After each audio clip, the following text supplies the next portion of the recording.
வாழ்க வளமுடன். நாம் அனைவருக்கும் தெரிந்த ராமாயணம்.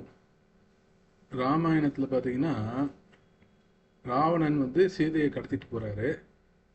எப்படி கடத்திட்டு போகிறாரு? புஷ்பக விமானத்தில் கடத்திட்டு போகிறாரு. புஷ்பக விமானம் அப்படின்னா அது ஆகாய மார்க்கமாக செல்லக்கூடிய ஒரு விமானம் அப்படின்றதையும் அதில் வர்ணிச்சிருக்காங்க. சரி, இது உண்மையா கற்பனையா? இதுக்கு உண்மையான என்ன ஆதாரம் இருக்கா அப்படின்னு கேட்பாங்க எல்லாரும். சரிங்களா? சரி, நம்ம ஒரு வாதத்துக்காக இது கற்பனைன்னு வச்சுக்குவோம். சரிங்களா? இப்போ உண்மையாக இருந்தால் தானே நம்மளுக்கு கஷ்டமாக இருக்குது. இது உண்மை இல்லை, இது ஒரு கற்பனை காவியம் அப்படின்னு வச்சுக்கலாம். ஆனால் இந்த கற்பனை காவியம் எத்தனை ஆயிரம் வருஷமாக நம்ம நாட்டில் இருக்குது அப்படின்னு கேட்டிங்கன்னா, மகாபாரதம் நடந்து முடிஞ்சு 5300 வருஷம் ஆகுதுன்னு சொல்கிறாங்க. இது அகழ்வாராய்ச்சி மூலயமாவும் கண்டுபிடிச்சி சொல்லியிருக்காங்க.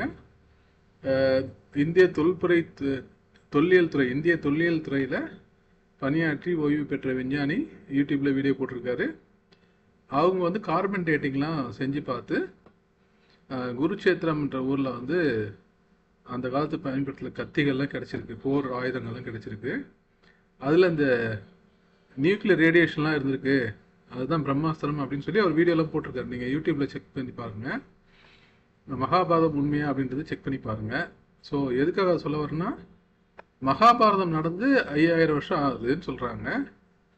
அதே மாதிரி கோயில்களில் மந்திரம் சொல்லும்போது இது கலியுகத்தில் இத்தனாவது வருஷம் அப்படின்றத சொல்கிறாங்க. அதுவும் கிட்டத்தட்ட 5300 வருஷம் சொல்கிறாங்க. அது ஒரு வருஷமும் ஒரு நாள் ஒரு எண்ணிக்கை ஆட் பண்ணிட்டு தான் வராங்களாம்.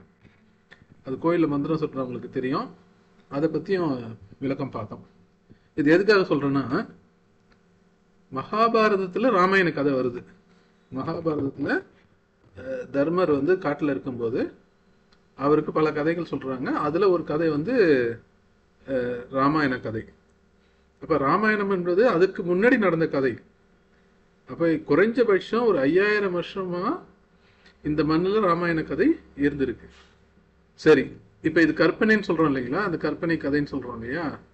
அந்த கற்பனை பாருங்க, 5000 வருஷத்துக்கு முன்னாடியே பறக்கக்கூடிய எந்திரம் இருந்தது என்ற கற்பனை இருந்திருக்கிறது. நாங்கள் நம்புகிறோம், நான் நம்புகிறேன் ஆக்சுவலாக. ஆனால் நம்பாதவங்களுக்கு சொல்கிறோம். நம்பாதவங்களை பொறுத்த வரைக்கும் இந்த கற்பனை 5000 வருஷத்துக்கு முன்னாடியே இருந்திருக்கு. அப்படி என்றால் எந்த ஒரு பொருளுமே, நீங்கள் ஒரு வீடு கட்டுறீங்கன்னு வச்சுக்கோமே, அந்த வீட்டை பற்றி கற்பனை இருக்கணும். இப்போ கம்ப்யூட்டர் கண்டுபிடிக்கிறதுக்கு முன்னாடி என்ன பண்ணியிருப்பாங்கன்னா, அந்த கம்ப்யூட்டர் எப்படி இருக்கணும் ஒரு கற்பனை பண்ணியிருப்பாங்க. அது என்ன வேலையை செய்யணும், நமக்கு அது எந்த வேலையை செய்ய வைக்கணும் அப்படின்னு சொல்லி ஒரு கற்பனை இருந்திருக்கும். அந்த கற்பனையை தான் நடைமுறைக்கு கொண்டு வருவாங்க. கற்பனை இல்லாத எந்த ஒரு விஷயத்தையும் நம்ம உருவாக்கவே முடியாது. ஸோ உருவாக்குறதுக்கு முன்னாடி நம்ம என்ன செய்ய போகிறோம், என்ன கண்டுபிடிக்க போகிறோம் அப்படின்ற விஷயம் நம்மளுக்கு கண்டிப்பாக கற்பனையில் இருக்க வேண்டும். ஸோ இது ராமாயணத்தை பொறுத்த வரைக்கும் என்ன சொல்கிறாங்கன்னா, குபேரன் இலங்கையை ஆட்சி செய்து வந்தார். அந்த இலங்கையில் குபேரன் வச்சிருந்தது தான் இந்த புஷ்பக விமானம். ஸோ அவருடைய தம்பினா குபேரனுடைய அப்பாவும் ராவணனுடைய அப்பாவும் ஒருத்தவங்க, அம்மாக்கள் வேற. ஸோ அந்த மாதிரி ஒரு பிரதர். அவர் என்ன பண்ணுறாரு, ராவணன் குபேரனை போரிட்டு அவரை வெற்றி கொண்டு அவர்கிட்ட இருந்த புஷ்பக விமானத்தை இவர் எடுத்துக்கிட்டார். ஸோ இந்த புஷ்பக விமானத்தை பற்றி விவரிக்கும் போது என்ன விவரிக்கிறாங்க அப்படின்னு கேட்டிங்கன்னா, ஆட்டோமேட்டிக்காக எக்ஸ்பேண்ட் ஆகுமா அந்த புஷ்பக விமானம். ராமாயணத்தில் போர் முடிஞ்சு ராமர் அந்த புஷ்பக விமானத்தில் தான் மறுபடியும் அயோத்திக்கு வரார் இலங்கையிலேருந்து. ஏன்னா அந்த 12 ஆண்டு காலம் முடியுது. 12 ஆண்டு காலம் முடிஞ்சு நான் வரலைன்னா தீக்குள்ளே இறங்கிடுவேன்னு சொல்லி பரதன் சொல்லியிருக்காரு. அதனால் வேகமாக வரணும், சீக்கிரமாக வரணும் அப்படின்றதுனால என்ன பண்ணுறாங்க, புஷ்பக விமானத்தில் கிளம்பி வராங்க. அதுக்கு முன்னாடி அனுமான் போய் சொல்லிடுறாரு, செய்தியை சொல்கிறாரு. அவர் ஆகாய மார்க்கமாக விமானம் இல்லாமலே பிறந்தார். அதுக்கும் ஒரு அஷ்டமா சித்திகள் பெற்றவர்னு நம்ம சொல்கிறாங்க அனுமாரை பற்றி. ஸோ இந்த பறக்க முடியும் அப்படின்ற கற்பனை 5000 வருஷத்துக்கு முன்னாடியே இருந்திருக்கு. வாய்ப்புகள் மிக பிரகாசமாக இருக்குது. ஆக்சுவலாக 5000 வருஷத்துக்கு முன்னாடி இந்த கற்பனை இருந்ததுன்னா இந்த விமானமும் இருந்திருக்கிறதுக்கான வாய்ப்புகள் அதிகமாகவே உள்ளது. இது ஆட்டோமேட்டிக் எக்ஸ்பேன்ஷன் சொல்கிறோம் இல்லையா? இப்போ 100 பேர் எழுதுனாங்கன்னா 100 பேர் அந்த விமானத்தில் ஏறினாங்கன்னா 100 பேர் பறக்கக்கூடிய அளவில் அந்த விமானம் இருக்குமா. 1000 பேர் ஏறினாங்கன்னா அதுக்கேற்ற மாதிரி பெருசாகுமா, அது தானாகவே பெருசாகிடுமா அந்த விமானம். இதுவும் வந்து இன்னைக்கு காலகட்டத்தில் இதெல்லாம் சாத்தியம் இல்லைன்னு நம்ம நினைப்போம். எதிர்காலத்தில் என்ன வேணும் நடக்கலாம் இல்லைங்களா?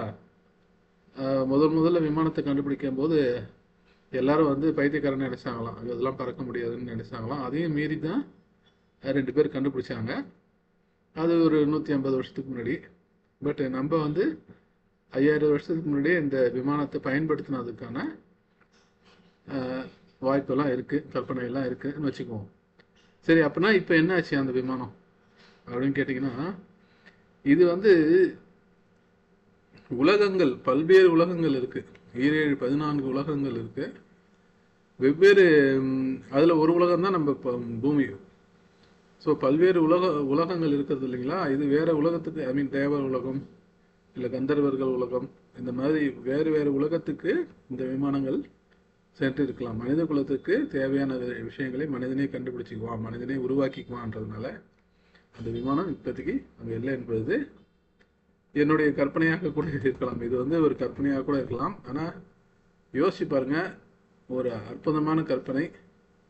அந்த கற்பனையின் மூலயமா தான் இன்றைக்கி நம்ம விமானங்களில் எளிமையாக பயணிச்சிருக்கிறோம். நம்ம நாட்டுடைய இதிகாசங்கள் பல உலகத்தில் பல்வேறு பகுதிகளுக்கும் சென்றிருக்கலாம். ஸோ அவங்களும் அந்த விமானத்தை பற்றி கேள்விப்பட்டிருக்கலாம்.